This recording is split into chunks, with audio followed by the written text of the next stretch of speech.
એ વ્યક્તિ કે જે મંચ પર બેસે છે, જેના ડાયલોગ અને સાહિત્યને સાંભળીને લોકો તાળીઓ પાડે છે અને તેનું સન્માન પણ કરે છે, તો તેને રસ્તા પર કોઈ તોફાન મચાવવાની છૂટ હોય છે? વાત કરીએ તો ડાયરા જગતમાં જાણીતું નામ હવે પોલીસ રેકોર્ડમાં પણ ચર્ચિત થતું જઈ રહ્યું છે. વાત છે લોકપ્રિય ડાયરા કલાકાર દેવાયત ખવડની, વિવાદિત ખવડની, જે ફરી એકવાર વિવાદમાં સપડાયા છે. મળતી માહિતી મુજબ તાલાલા ગીરના ચિત્રોડ ગામે દેવાયત ખવડની ફોર્ચ્યુનર કાર અને કિયા કાર વચ્ચે અકસ્માત થયો હતો. બંને એકબીજા સાથે ટકરાઈ હતી, જે બાદ દેવાયત ખવડ અને ધ્રુવરાજસિંહ ચૌહાણ વચ્ચે ભારે બોલાચાલી થઈ હતી, એટલે કે બબાલ થઈ હતી, જેમાં ફોર્ચ્યુનર કારે કિયાને ટક્કર મારતા તે રોડની બાજુમાં ઉતરી ગઈ હતી.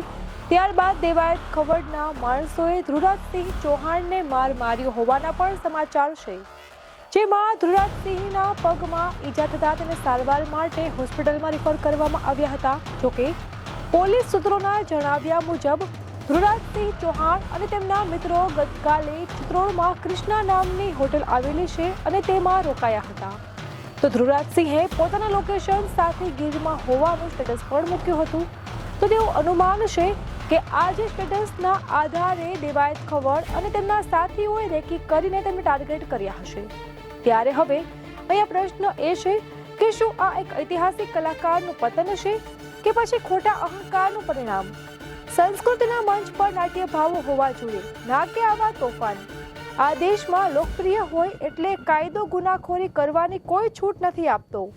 જ્યાં લોકકલા હોય ત્યાં લોકસન્માન હોવું જોઈએ, નહીં કે દાદાગીરી.